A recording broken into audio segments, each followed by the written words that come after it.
If you delay, you could lose. You know what I mean?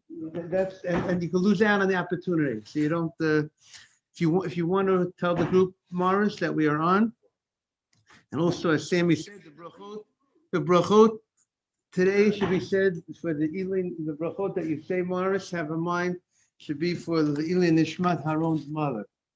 She passed away, and have her in mind. Should be Elin Nishmat. Okay.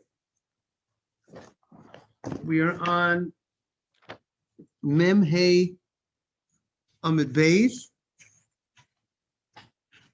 45, 45b.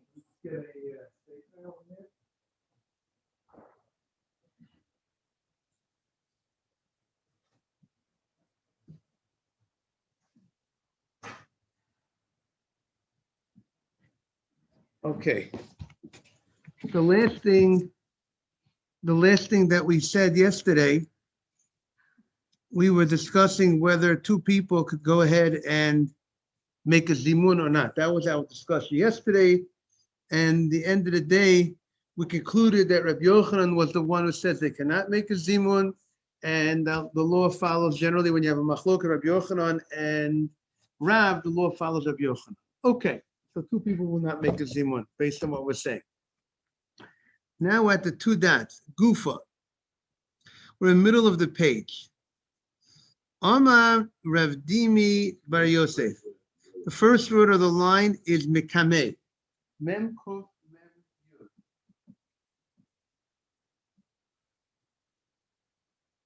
Gufa. Mark, you have it? Okay. Gufa. Just want to say it's a merit that Rabbi Mansour is back in town. It's a switch that Rabbi Mansour is back. Gufa. It says, Amar Rav Dimi Bar Yosef Amar Rav. Shlosha she'achlu ke'echad. Three people that ate together. V'yotze echad mehem l'shuk. And one of the three people went out to the market. Now maybe he should not have left during the meal, but whatever the case was, he left. Marsh, you sent to the group that we're on? They started the meal together, and one in the middle of the meal left. Now, once you start together, there were three, and one of the three left. Now, once you were three and you started together, you are now bound to at least to do the zimun. I mean, with them, you're responsible to do the zimun, even if for whatever reason you step outside, you have to come back. There is a rope that is pulling you in that you have responsibility to come back. So he went ahead, and one of them went out to the shuk. Korin lo, we call him umizamnin alav. You call him and you make a zimun with him. Now, what's the chidush? Obviously, if three people started together, one guy left, you got to call him, call him on the cell phone, call out to him, he's in the street, you got to come back. What's the chidush? So Rashi says, what we mean to say that he does not have to come back to the place where the zimun is. Rather, he could, as the Gemara says, Abaye says, as long as he's close enough that he could answer to the zimun, he does not have to come back. That's how Rashi explains. You have to notify him that you want to recite a zimun, and he will turn to you from the place where he's standing, and that is sufficient. He doesn't have to come back to the place. That's how Rashi explains the Gemara. So you have two people what could be the case? It sounds like, let's say, if we're seated and eating over here, and let's say over there is the market. Let's say right outside, make believe here we're eating over here, and the market is right over here. Make believe that room outside is the market. And he went out to the market. He wants to get a deal. So we could call him and we could say, let's say his name is Ruven. Ruven, you want to make a zimun? And we say, Nevarech Shemayim, Nevarech Shechanu Mishalo, and Ruven is standing over there, and he answers to the zimun. That's good enough. That is the opinion here of the Gemara. Now, there's a letter, there's a gimel on the word shalosha, and that gimel takes us to Kuf Sadik Dalet, Sif Beis in the Shulchan Aruch. So I'm going to read to you what the Shulchan Aruch says on this matter. Shulchan Aruch says like this: Kuf Sadik Dalet.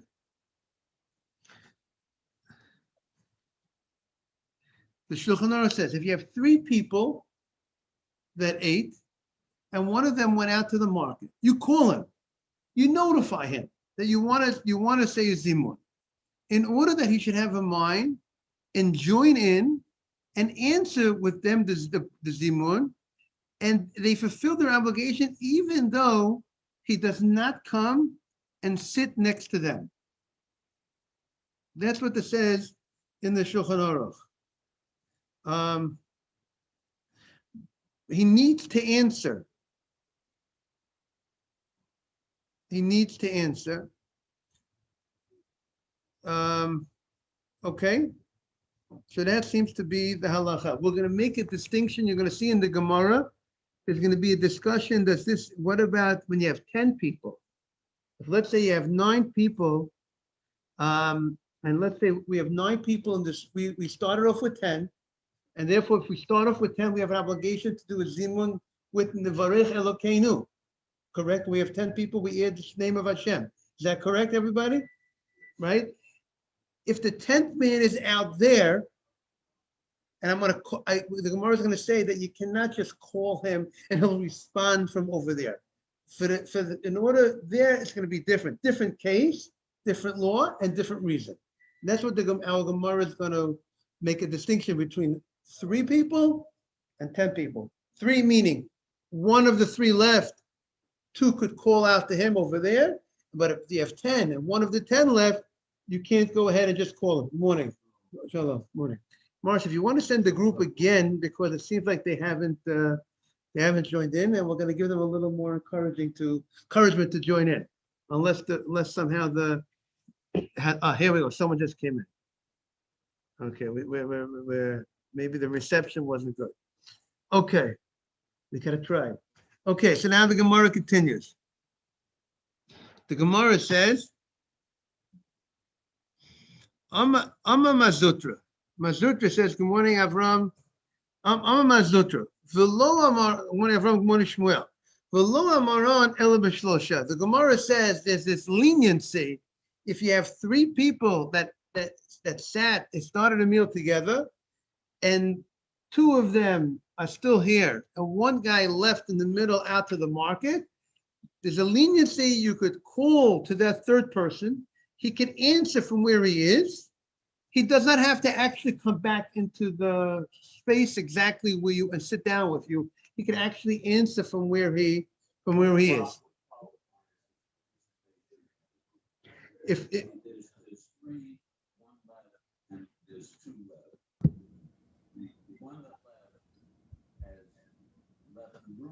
he's left, he can't be seen anymore, he can't be heard anymore. What's the criteria? Right. So far we find, good morning, Joseph. We find that what we find here is if you have 3 people that started eating and 1 guy left, and you call to him, he's outside, he's in the market, you're over here, he turns to you, Rashi says. So it seems like the So what constitutes, Rashi says, okay, so what constitutes, so obviously if you see him, and what we know would definitely work is if you see him, he sees you, he hears you, and he responds to you, that would work. That we know. More than that, it's not, that would have to be researched. What would be, if let's say he's behind the wall and he can't see you, and that might not be a bracha. See, zimun is a bracha that we're all joined together, right? It's called, Rashi commented, it's a bracha of tziruf. We join together, and it might not. That's the question. Are you gonna say that we're saying that it's together when you don't see each other and you're talking? Right, right. So these are good, Mr. Haber, these are good halachic questions. They would have to be researched. The Shulchan Aruch does not give us that case.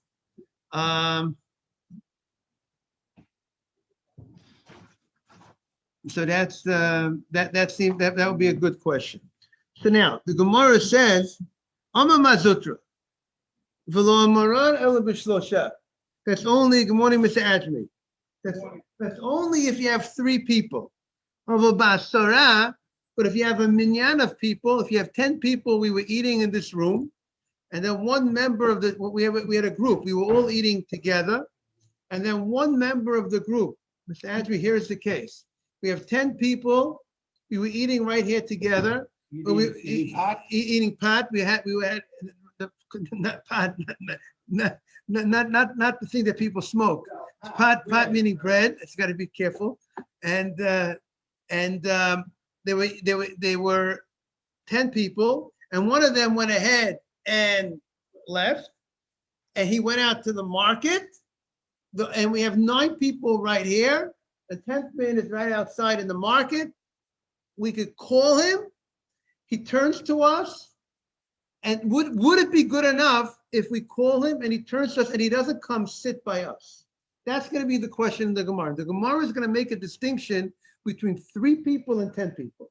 But Mazutra says the allowance that if you have 3 people, good morning, Mike. If you have 3 people together, good morning. And one guy, let's say you're out in the park and you're having a picnic and you have 3 people eating together. Then one guy gets up and he starts playing ball in the area of the place, having a catch. And now you think, you know what? It's time to do the zimun. You started to eat with us. That third guy has to come back for the zimun. So the Gemara technically says he doesn't need to come back to the place. You could call him. He could be on the court, and you're a little further away. You call him. The 2 guys call him. He turns to you and he answers to the zimun. And then when he comes back, he does his birkat hamazon, and then that's good. That's what the Gemara says. That's what the Shulchan Aruch says. Technically, now, like I said, I'm not going to recommend that he should leave the table to begin with. But if he left the table, he went out, and now for whatever reason you could call him. Even if you could call the zimun that you did a zimun, 3 people came together. Even though he didn't come to your place, you called him. He responded. You said Nevarech Shachar Mishalo, and he said Bo Shachar Mishalo. You had that. You had. Oh, so the Gemara is going to say, but when you're by 10, and one of the members left, you had 10 people here, and then we were eating together, and then one of the members went out to the basketball court. Now, for you to call that 10th guy, and he's going to answer from the basketball court and not come down together with you, that's not good enough. Why? Because you're going to be saying the name of Elokeinu.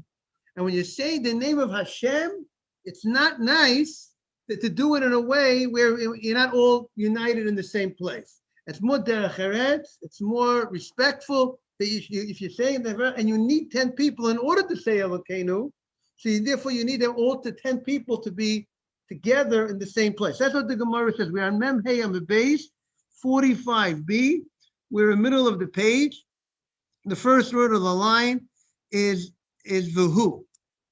It's about before the wide. It's before the wide lines. About 10 lines before the wide lines. Amar Mazuta v'lo amar el b'shlosha, aval ba'asara ad nesi. But Hasara and Rashi says 10 people you could be mentioning Elokeinu, Hashem's name. You need the guy to come into the group. It's not enough that he's on the basketball court. Okay, that's.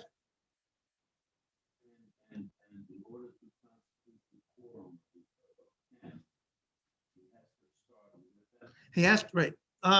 Technically, the obligation, meaning, right, the obligation of Zimun is when you start with the people. If 10 people started eating, it's obligation of Zimun. If a guy does not start with you, you could join him into the Zimun. If he comes to you, and you could join him in. You could call a guy in for dessert. We all know you call a guy in for dessert, then you have a mitzvah of Zimun. We'll have to see more. He doesn't even have to have bread. He doesn't need to have bread. In order to make a zimun, of what we're going to see in halacha. There's differences between a zimun of 10 and a zimun of 3. For a zimun of 10, you need 7 people. People don't realize this. You need a minimum of 7 people to have bread and 3 people to eat or drink some other types of food. Water is a discussion if water could be counted as one of the things, but 3 people that ate food, any food, the food, 7 and 3 is the deal. 7 to have bread and 3 people to eat or drink something, and then you can have a zimun of 10. When it comes to the zimun of 3, there's many different opinions. What do you need to get a zimun of 3? The first opinion in the Shulchan Aruch is you have to have everybody to have bread. That's the first opinion. The second opinion is 2 need bread, and the third guy has to have mizonot. And the third opinion is even if the third guy does not have mizonot, there's other foods that also count. So we'll see more about that. And the reason why the bar is perhaps higher by 3 than 10, because we said by 10 the halacha is very clear. 7 have bread and 3 have other foods works. You don't need 10 bread. And yet when it comes to 3, there's all different opinions. What do you need to get in order to create the zimun? So the Chafetz Chaim, I think, explains very beautifully. When you want to create a zimun, there is a whole discussion. What do you need to create to build the zimun? Therefore, some say you require more. Some say you need all 3 to have bread. Some say 2 bread, 1 mizonot. But when it comes to one you already have a zimun, now you just got to, you're reaching a level from zimun to say the name of Hashem. But you have the zimun already. So then just to move it to the next level, you don't need everybody to have bread. You need, because there it's about more the quorum, you have a minyan, and also, okay, you still need 7 to have bread. You need a majority that's recognizable. That's what the Gemara is going to explain. Yes.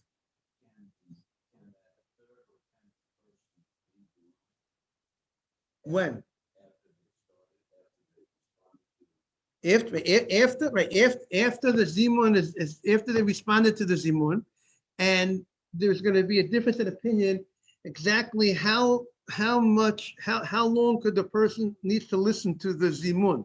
The Svardim hold once you said Baruch Shechanam Yishol Tvochinu, then that's called the zimun is completed, and he can continue. He could, if he needs to step out, he needs to go to the bathroom or whatever he needs to leave, he can step out. Fine.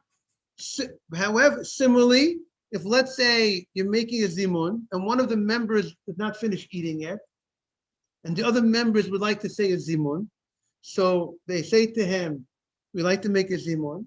He answers to the zimun. If you're Svard, you just wait till they finish Baruch Shechanam Mishalo, then you could continue. That third person could continue eating. If you're Ashkenaz, you wait until Hazan Esakol. You wait until the leader reaches Hazan Esakol, ends the first bracha of the Birkat HaMazon, and then you could step out if you need to. Then you can continue eating. There's a difference. We'll see. It's all based on the Gemara. We'll see, where it's at. That would be to answer your question, Steve. Okay. Okay. So now the Gemara says the following. Again, when you have 10 people, it's not enough to call the guy and he's on the basketball court and you're over here. He has to come into the same location together with you in order for you to make a zimun of 10 where you have the name of Hashem. So the Gemara says, even if he can hear it, exactly. He hears it. He can hear. You have a booming voice. It's no good. No good. If you're going to make a zimun of 10, he has to come. He has to come by together. He's much more together with you.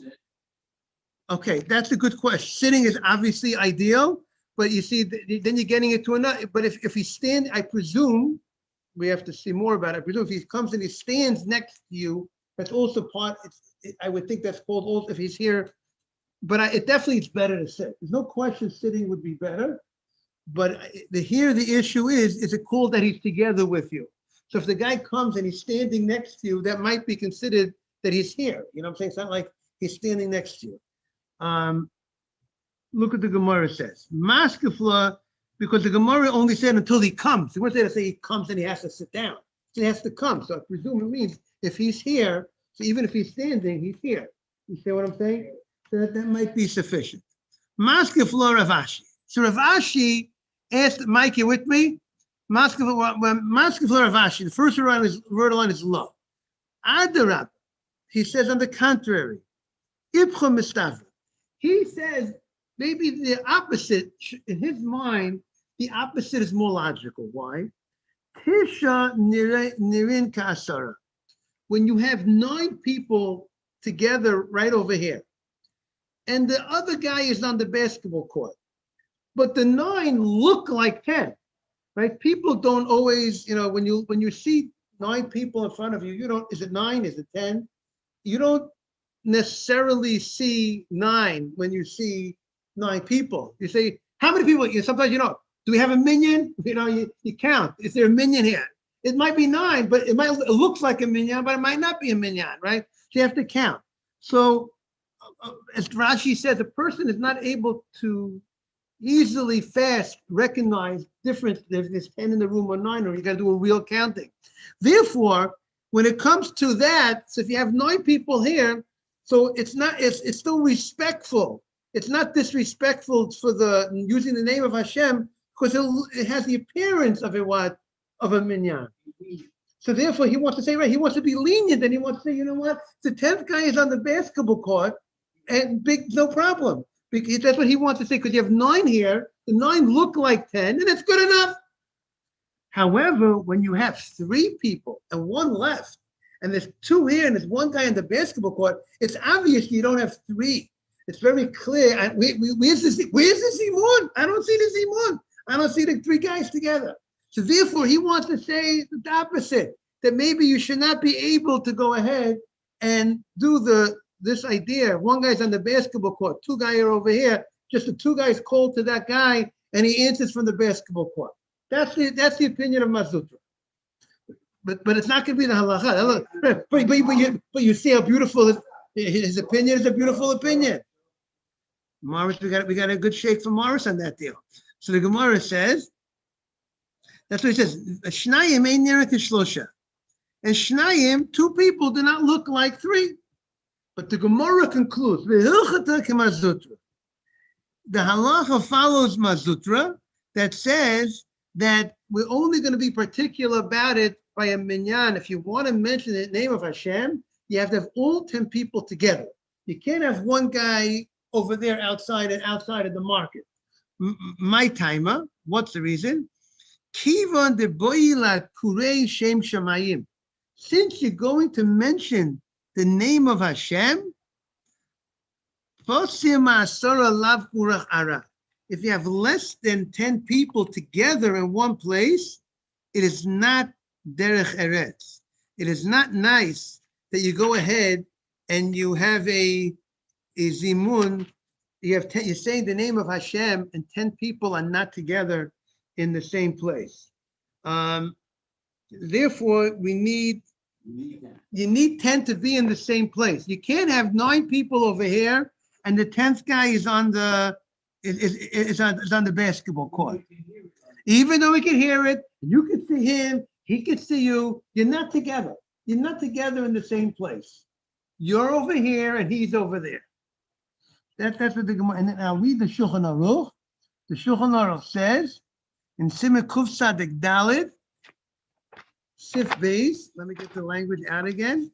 He says like this. He says, for 10 people, since they need to go ahead and mention the name of Hashem, they can't join in until he comes there and he sits with them. Mr. Haber was looking for that word. So the Shulchan Aruch says the word, he comes and he sits with them. So does the Shulchan Aruch mean actually has to sit with them? Or does the Shulchan Aruch mean that it's like he's sitting with them? Meaning if I'm standing right next to you, so this has to be researched to see what is this meaning of when he says you need to be sitting with them. Okay, so maybe we'll take it. Let's see what the Yalkut Yosef says. if he has any comment on this point, in Simon Kuf Sadik Dalet. So he says, morning, Avi.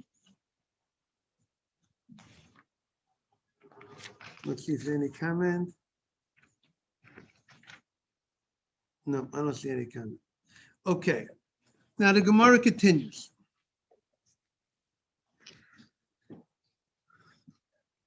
Tanya now, Amar Abaye. Abaye says, Naktinan, Shnayim she'ochlu ka'achat. Two people, if you're eating together, two people, they're eating together, there's a mitzvah l'chalech. Each person should say their own bracha. That means if you went ahead and you said, and you ate together, and now it's time to do Birkat Hamazon, and you're two people. So since you do not have a zimun, since it's not a bracha that's together, because two people do not have a zimun, so therefore I should not say the Birkat Hamazon for you, because for me to say, if we're saying a zimun, so technically we're doing the bracha together, so technically I could say the Birkat Hamazon for the other two guys, technically. But if I'm not doing a zimun, there's only two people, so it's not a bracha that we're doing as a group. There's no zimun that I invite you to do the bracha. I'm just saying the bracha for you. And since Birkat Hamazon, we're not coming together, we are leaving the meal. See, in contrast, Tosfos makes a distinction between Birkat Hamazon and the bracha of Hamotzi. Hamotzi is when we're coming to eat together. So I could say the bracha Hamotzi for you, right? Is that what we do on Shabbat? We're coming to eat together. I say Hamotzi for you. We have Kiddush. I say Kiddush. I say the Borei Geffen for you. We're coming together as a group. But Birkat Hamazon, when you do benching, is we are leaving. We are saying goodbye. We're not coming together when you say Birkat Hamazon. What are you doing when you say Birkat Hamazon? Our meal has ended. We're now all going on our merry way. So therefore, being that's the case, I should not be able to say Birkat Hamazon for you, because we're not coming together. We are separating from each other. So we'll take out the Shulchan Aruch about this, but what you're saying, Mr. Azri, might be because there are people that might not say the Ala Michya. So therefore, if you have a situation that someone's not going to say the bracha, let's say, because the Gemara is going to say, let's say if someone is uneducated, doesn't know the bracha. So this halacha that two people are, each one should say their own bracha, that's when they're capable of saying their own bracha. But if you have a situation that the other person is not capable, or I would say he's capable but won't do it, he's not going to do it for whatever reason, he's lax about it. So say right. Why is the right? So ideally, it's better each person in that case should say it. But since we know that there's a good chance that he's not going to say it. So because that's why he's so easy to say it for me. So therefore, that's why we go ahead and we'll say sometimes Ala Michya out loud. Let's say in my synagogue, there was a time that the rabbi would actually say at the end of the Kiddush, he would say Ala Michya out loud. Why did he say Ala Michya out loud? Because he was afraid there were some members of the group that were not going to say the Ala Michya. So if he's not going to say Ala Michya, then you could say it for him. But if everything would be ideally, if every member would be saying the Ala Michya, then we would not say the Ala Michya out loud for the other person. That would be seemingly the best way. Ideally, if when you're with people that everybody is on the level that they have the Yirat Shamayim, they have the fear of heaven to say the Ala Michya, they'll be happy to say it themselves. So then you would say to them, better everybody, if you don't mind, but if you know there's a member there that's not going to say it, so then have that person in mind. So what I do is I say, if there's anyone here that's not going to be saying it themselves, I'll be happy to say. I'll be happy to say it to anybody who's not going to be saying it themselves. Who's not going to be saying it themselves. Something like that. I say such a text, so therefore I want to cover whoever might need it. Everything clear on the screen, everybody? Yeah. Okay, very good. And that's what the Gemara is going to say. Look what the Gemara continues. Tanya nami hachi. Shnayim she'achlu ka'achat. Two people that ate together. Mitzvah l'chalek. There's a mitzvah that each person should say their own Birkat Hamazon. That's how Tosfos learns. Rashi, by the way, says that even the bracha of Hamotzi, Rashi says, each person should say their own Hamotzi.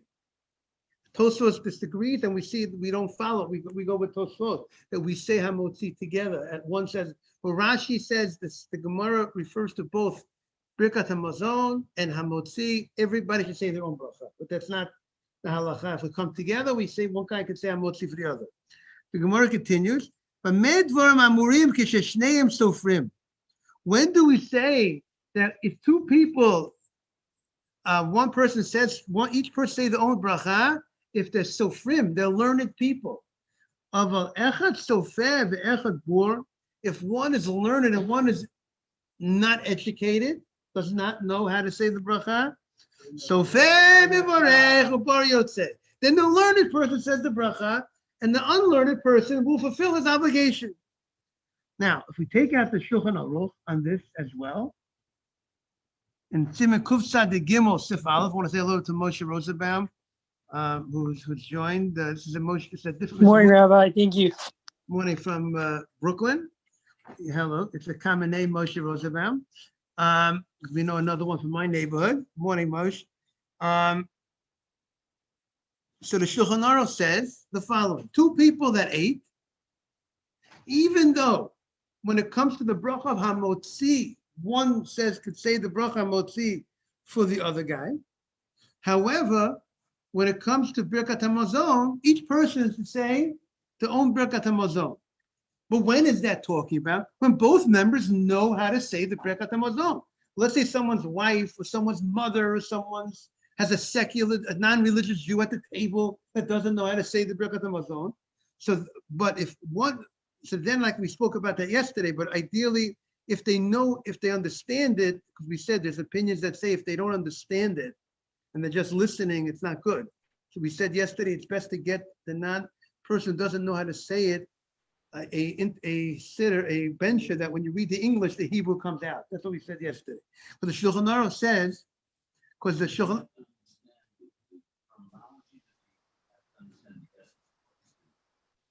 okay, so we're going to read the language of the Shulchan Aruch. Let's try to address Mr. Haber's question.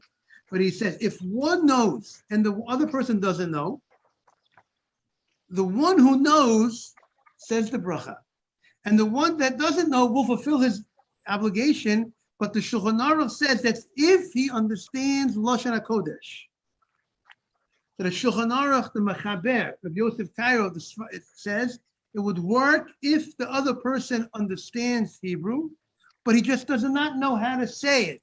Like a second, let's say he doesn't know the text. He understands Hebrew. I don't know how to read Hebrew. I understand Hebrew. Or I'm Israeli and I don't know. If you say it to me, I'll understand what you're saying, but I don't know it. And he says you need. What'd you say? Now, so Shulchan Aruch says, and the Shulchan Aruch says you need to listen to every word that the person says. But if he does not understand Lashon HaKodesh, then he does not fulfill his obligation by listening. That's the opinion of the Shulchan Aruch. Because it wasn't read by big.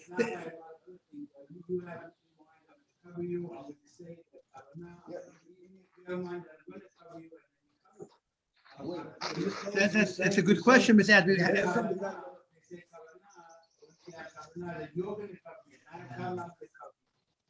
Right, but maybe, but the question is, but if someone's saying a bracha for you and you do, right, but if you don't understand what the guy is saying, see, Mr. Haber, the guy knows we're saying Berachos Hamazon. They know, right? They know the essence. I'm saying Berachos Hamazon, but yet if I don't understand a word what you're saying, doesn't help, right? Doesn't know Hebrew. Now, if you don't understand Hebrew and you read Hebrew, then that's fine. Let's make it clear. If a person doesn't understand Hebrew, but he reads Hebrew, meaning a lot of people don't know, that don't have an art scroll, or don't have a translation on the Siddur. If a person doesn't have a translation, but he knows how to read, there are a lot of people, a lot of Jewish people read the Siddur, they might not know what it means. Good morning. So generally we say, if you don't know what Birkat Hamazon means, and you read it, you get credit. You're fine. The only thing that we say that if you read in Hebrew and you don't know what it means, that you might not get credit, is if you said the first pasuk, Shema Yisrael Hashem Elokeinu Hashem Echad. If you don't know what those words mean and you said it, you might not get credit. Or in the Amidah, if you don't know the meaning of the first paragraph of the Amidah, you might not get credit. Meaning, if you don't know the meaning, starting from the second bracha of the Amidah to the end, you don't know a word what it means. But you know what it means, the first paragraph of the Amidah, you got credit. Okay? If you don't know what the words V'haftes Hashem Elokecha and Shema, you don't know what it means, and you said the Shema, but you know what Shema Yisrael Hashem Elokeinu Hashem Echad means, you got credit. But that's if you said it. But if you're not saying something, you're just listening to somebody. Oh, very good. So very good. So according to Mr. Agee, he's pointing out a very good point. Very good. According to this opinion, it would seem that the Chazan, when the Chazan, we have this thing called Chazarat Hashatz, where we repeat the Amidah. And what's the purpose of repeating the Amidah? For the person who doesn't know how to pray. So now, according to Tosfot, it would come out, Mr. Ashby, that but they understand the language, but they don't know the blessings. And remember, they used to do everything by heart. Tefillah is like Torah Sheba'al Peh. Prayers were by heart. So therefore, if the guy was not educated and he doesn't know how to say the Amidah, so if he listened to you, let's say you have an Israeli. The Israeli goes ahead and he doesn't know, I don't know how to pray. I'm Israeli, I don't know how to pray. He comes to the synagogue, he hears the tefillah, he knows Hebrew, he's good, according to Tosfot. And according to the way the Mechaber goes with that the stricter opinion, that they need to understand. Now, I see a star.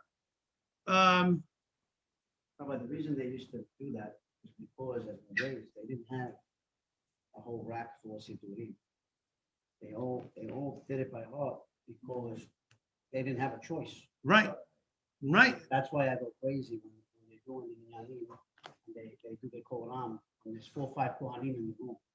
It's like Kohanim is such an important. Right. You know, Mr. H can tell you he's a professional Kohen say it. You gotta have Chazarah, because also it covers a guy like myself that has a slow Amidah. Now you get the chance to catch Nakisha. So very good. So let me tell you what the Chavetz Chaim's comment on the Shulchan Aruch. His comment is the following.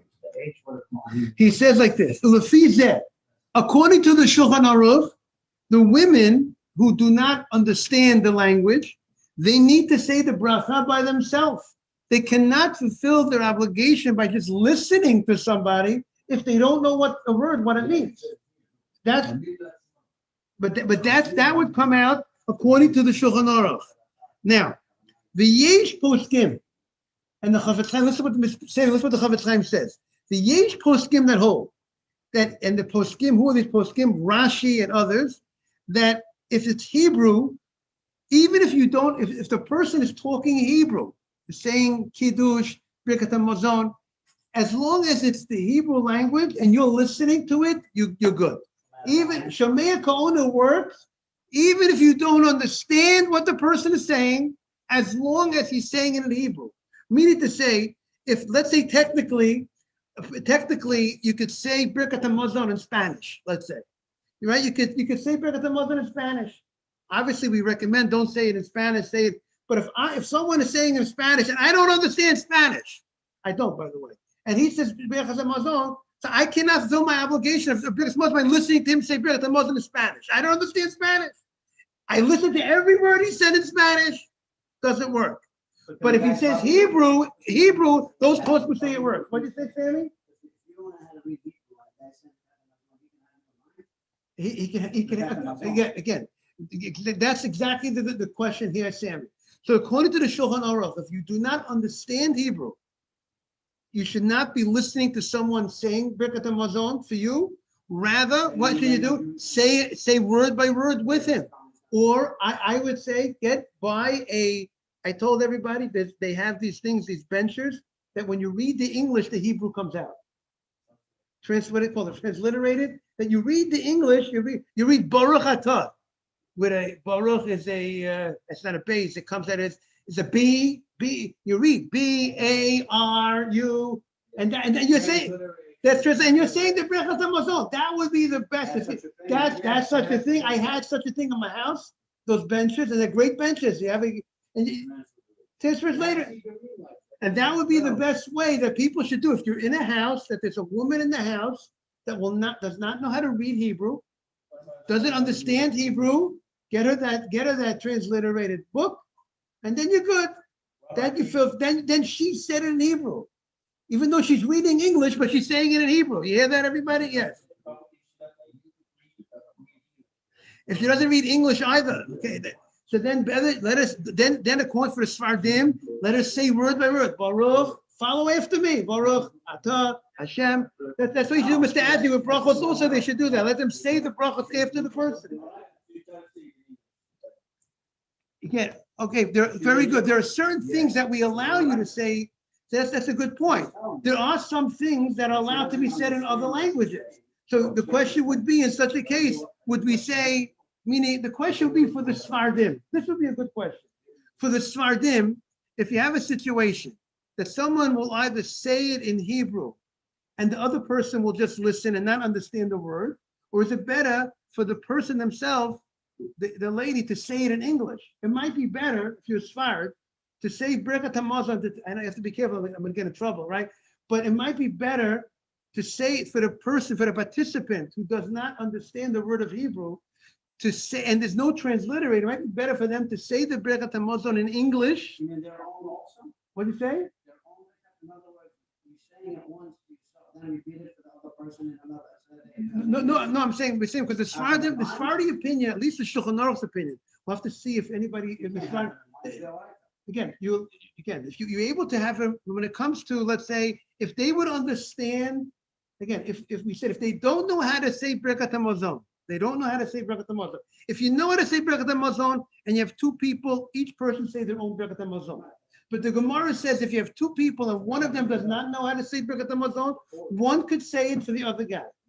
But Tosfos has a question, and the Shulchan Aruch takes this side, that when one could say it for the other side, it's only if, very exact. Tosfos says, if one side of the coin is for one to say, even when the other guy doesn't know how to say Birkat Hamazon, that you could say it for them, but they have to understand what you're saying. It's an opinion. But if they don't understand what you're saying, so therefore, right. So therefore, you hear what I'm saying, everybody? I'm saying, according to this logic of the Shulchan Aruch, if the lady does not understand the word what you're saying now, what's the better? I have another idea. What about if I don't know if she's able to follow along in the siddur when you're saying the Birkat Hamazon and you have an English translation, if she's able to follow along, the question is how would she be able to recognize the words, but technically if she'd be able to follow along and listen, therefore she understands what you're saying, that also would, the question, I don't know, maybe hard because she doesn't understand the Hebrew. So,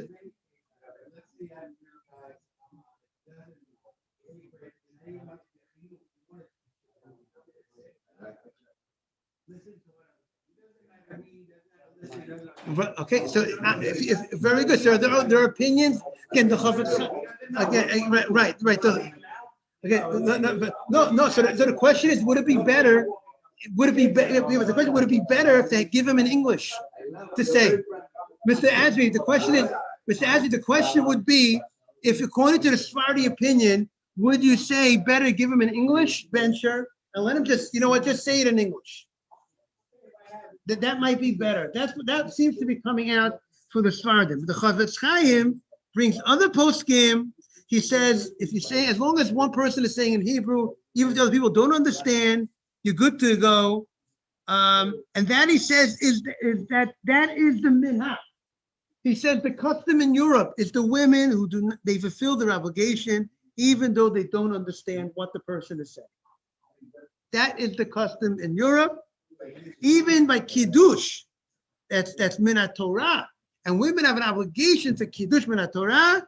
They fulfill their obligation by listening to the husband. And say, similarly, the uneducated people, the Chafetz Chaim says that they don't understand Hebrew. But however, the Chafetz Chaim says, everybody listening, Avi, the Chafetz Chaim says, nevertheless, it is better that they should say after the person who's saying the bracha and the kiddush, word by word, if it is possible, because then you are fulfilling the according to all opinions, and he says that seems to be the Chafetz Chaim's recommendation. So ideally, in order not to get involved in this machloket, if someone does not know how to say, doesn't understand the Hebrew, best let them say it along with me. Let's be patient to say it along with me.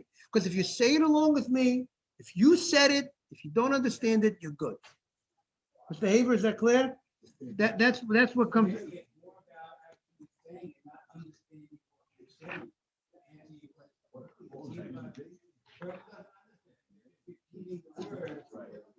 Right. So right,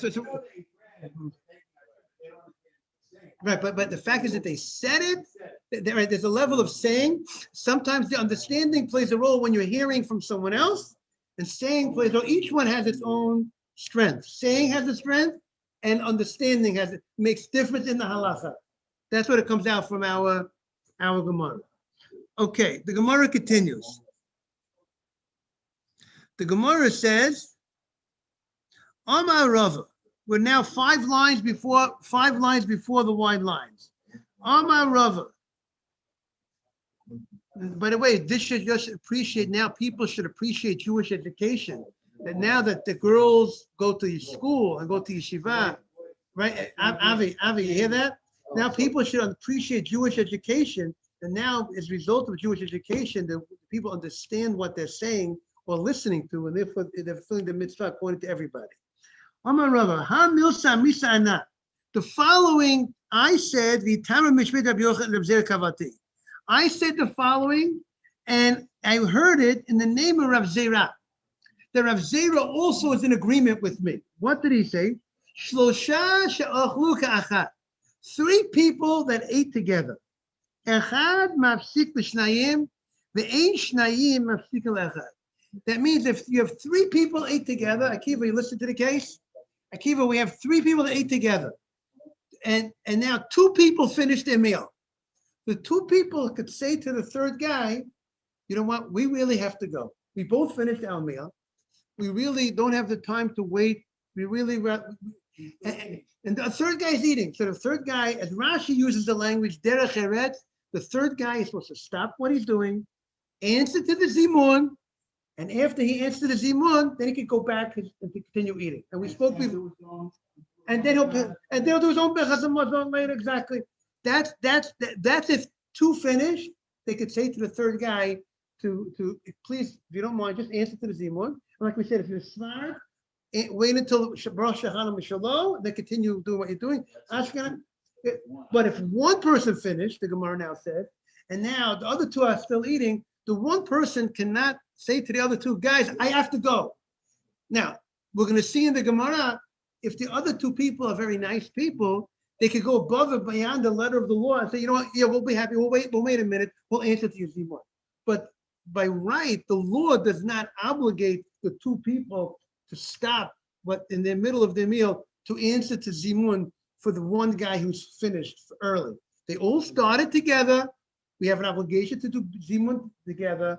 But if 2 people are still eating, they're not obligated to stop for the 3rd guy. But I think it's a very nice thing to do to accommodate the 3rd guy. It's not that you're not allowed to stop. Of course, you could stop to accommodate an answer, but you're not obligated, you're not responsible to restart. And the Gemara is going to illustrate with this amazing story. The Gemara says, "V'lo," again, ve'ein shnayim mafsik l'echad, and 2 people need to stop for 1 guy. V'lo, and that's not so. 2 people do not have to stop for 1 guy. V'ho Rav Papa afsik leib Abba Mori Berei. Abba Rav Papa, the great Rav Papa, he stopped his meal for his son Abba Mar. Rav Papa stopped, and there was another man together with Rav Papa. Two people stopped for one. But the Gemara says, "Shiny Rav Papa, the lifnim mishur tadinu dava." He did above the letter of the law. The letter of the law was you do not two people do not have to stop for one. But what did he do? He went above, and him and the other person stopped in order that his son should be able to say a zimun. Rashi says, why did he stop? Because he wanted to give honor to his son.